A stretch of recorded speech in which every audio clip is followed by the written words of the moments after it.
Assalamualaikum warahmatullahi wabarakatuh. Halo anak-anak sekalian, jumpa lagi dalam mata pelajaran IPS kelas 7.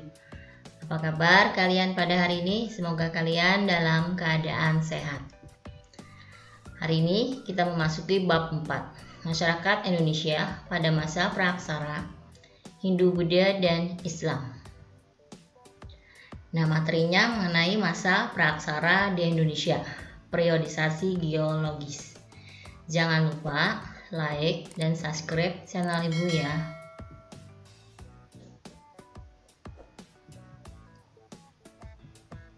Nah, di sini ada gambar museum. Nah, apakah di antara kamu ada yang pernah mengunjungi Museum Purbakala? Di tempat itu kamu dapat menemukan benda-benda peninggalan dari orang-orang zaman dahulu. Nah, benda-benda itu berupa fosil, yaitu sisa-sisa tulang belulang manusia, hewan, dan tumbuhan yang sudah membatu.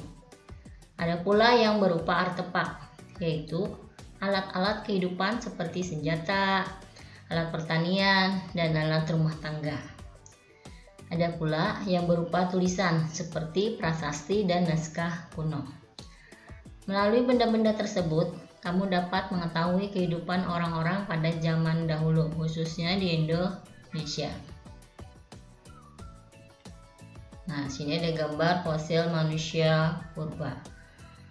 Museum merupakan tempat yang digunakan untuk menyimpan benda-benda langka, artefak geologi, atau karya seni milik pribadi, keluarga, maupun institusi karya. Museum biasanya bersifat umum untuk memenuhi kebutuhan studi, pendidikan, hingga kesenangan semata publik.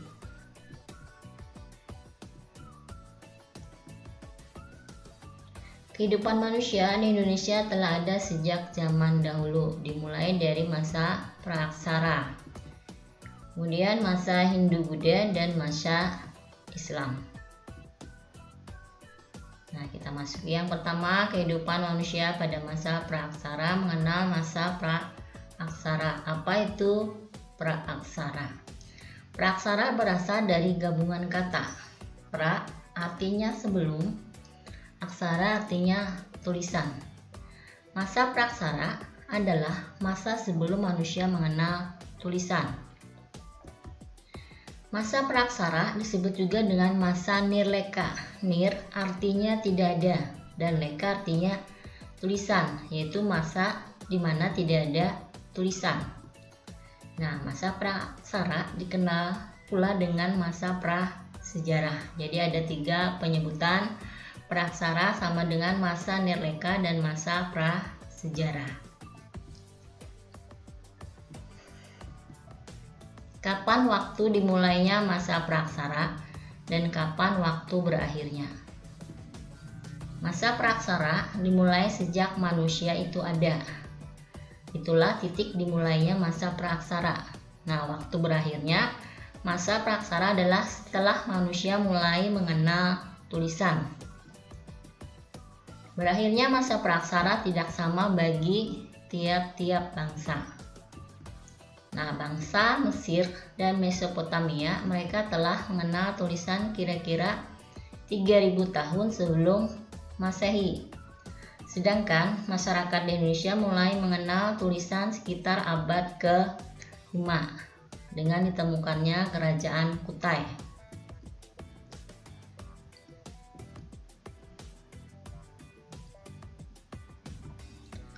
Manusia pertama kali muncul di muka bumi kira-kira 3 juta tahun yang lalu.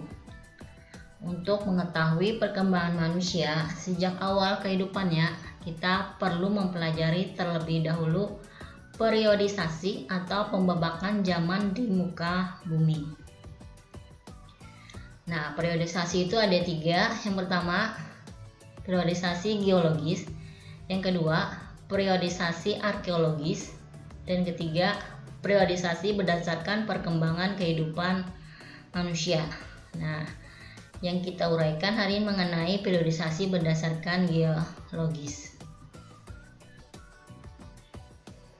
Periodisasi secara geologis. Nah, di sini ada gambar bumi. Bumi yang selama ini kita tinggali pada zaman dahulu keadaannya tidak seperti sekarang. Sebelum ada kehidupan, bumi mengalami perubahan-perubahan. Awalnya, bumi dalam keadaan panas dan pijar, sehingga tidak ada satu makhluk hidup yang mampu hidup. Kemudian bumi mendingin dan terbentuklah kerak atau kulit bumi. Makhluk hidup mulai ada sejalan dengan semakin mendinginnya bumi.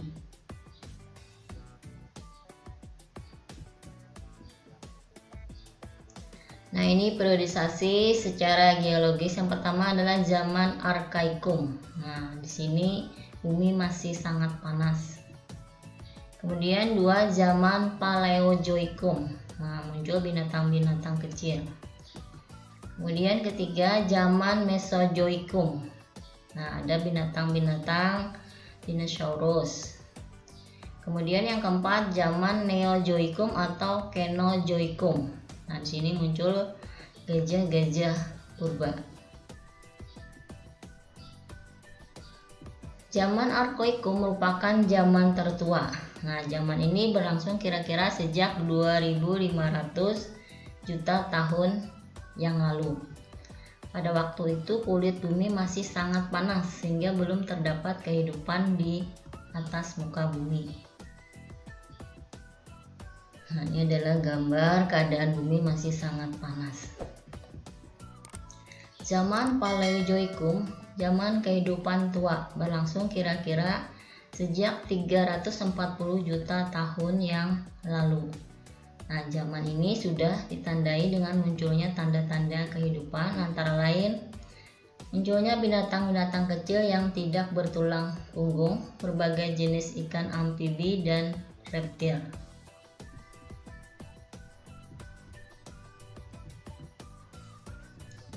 Nah, zaman Mesozoikum. Nah, zaman kehidupan pertengahan, berlangsung kira-kira sejak 140 juta tahun yang lalu.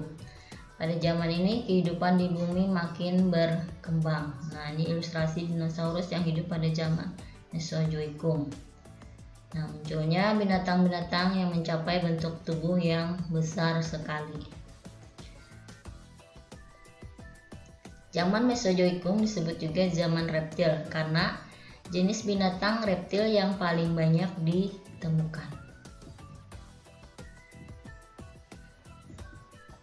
Yang keempat, zaman Neozoikum atau Kenozoikum.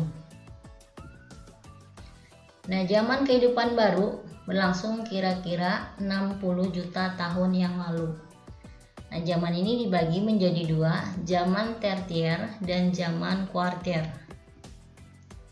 Nah, zaman tertier, pada zaman ini jenis-jenis reptil besar mulai punah.